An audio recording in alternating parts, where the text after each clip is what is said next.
Good afternoon, isn't it? When we do it. Yeah. When we do it. Yeah.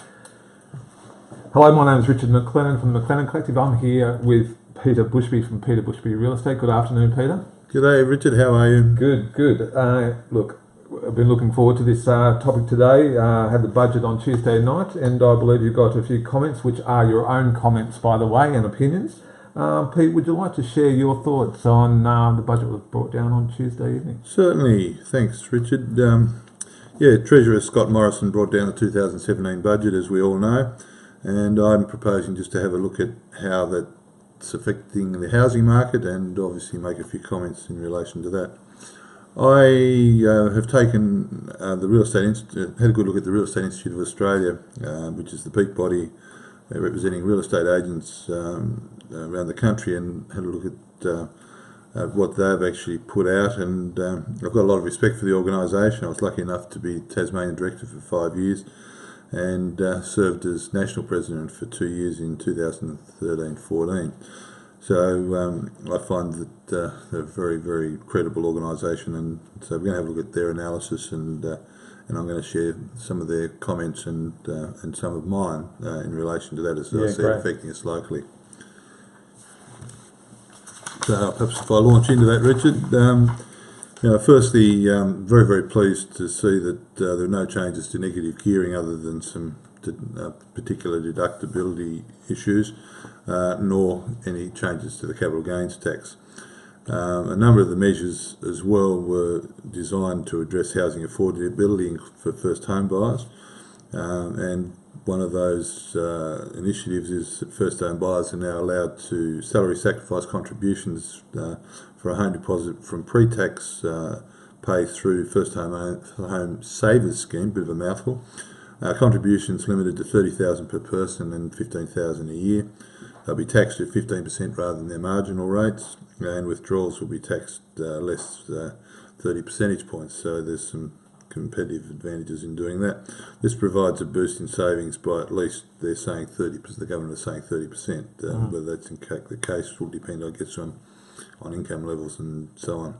Another one was the ghost house tax of at least $5,000 imposed on foreign investors who leave their Australian properties vacant for over 6 months, and that's a good way of sort of making sure that we're getting some use out of some of those investment properties. And would that help, Pete, in regards to all the apartments that the investors seem to have? And, it seems that some overseas investors, obviously they're going to be new apartments, tend to be happy to sit on them rather than and let them stay vacant. So it's an initiative to try and free them up for housing stock, which is a good thing.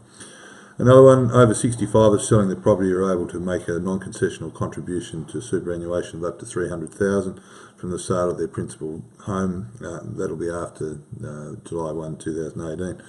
That's an interesting one. It's probably going to work better in the bigger cities where obviously there's bigger equity and higher values, as opposed to perhaps our local market, but there's still the opportunity for those who are downsizing from a valuable home and they're going to something smaller.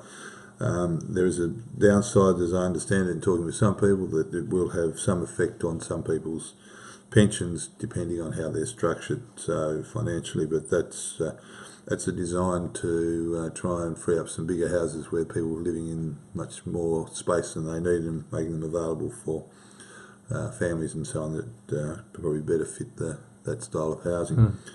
A number of issues I won't go into in terms of the National Affordable Housing Agreement and trying to create affordable housing.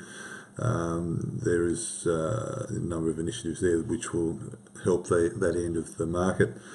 Another area that they're going to restore requirements to prevent developers selling more than 50% of their developments as new apartments and so on to foreign investors. So that will mean that there's a guarantee that at least 50% will be available for Australians to take up. So that's again trying to assist first home buyers and not have investors freeze them out completely.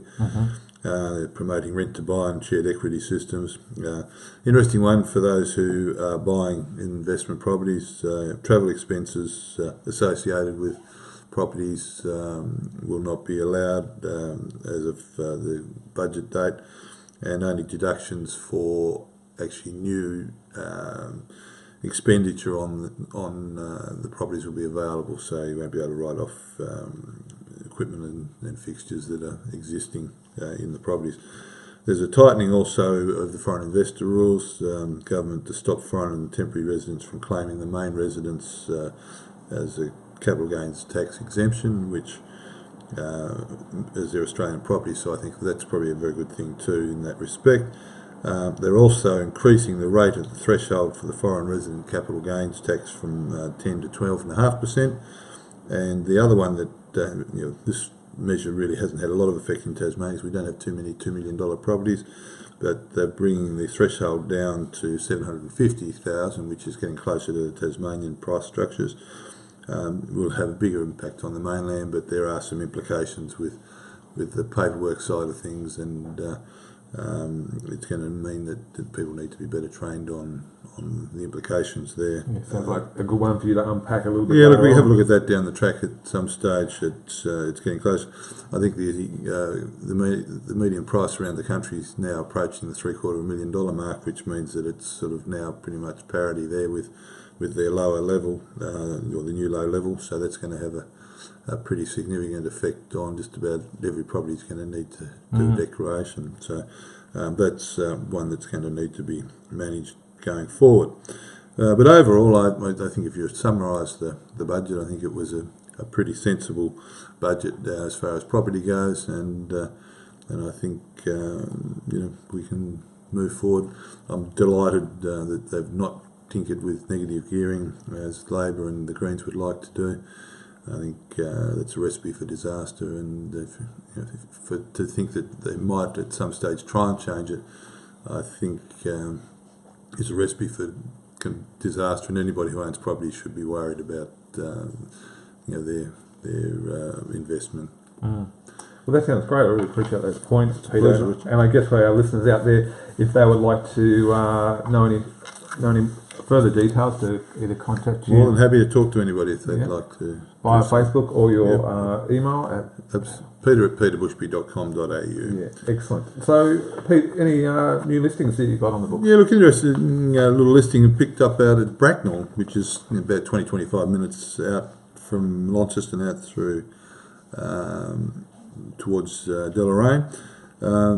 It's 72 Louisa Street. It's a brick house set on over 1,200 square metres of land. It's been a one-owner house built by the current owners, set amongst manicured gardens, and it's a very neat and tidy property. It's got garage and sheds and stuff out the back, and it's only $285,000. So go to the website if you'd like to have a look at that in detail.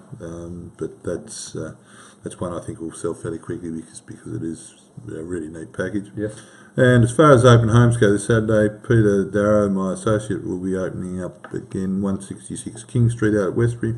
Nice big character home, that's $428,000. And Peter will be there between 11 and 11:30 on Saturday. And moving on, before me to talk about next week's topic. And next week's topic. Yeah, more than happy to do that. I thought we'd take a look at, back to some mundane stuff day to day, but that's a lot about what we do. We're going to take a look at the costs associated with buying property here in Launceston.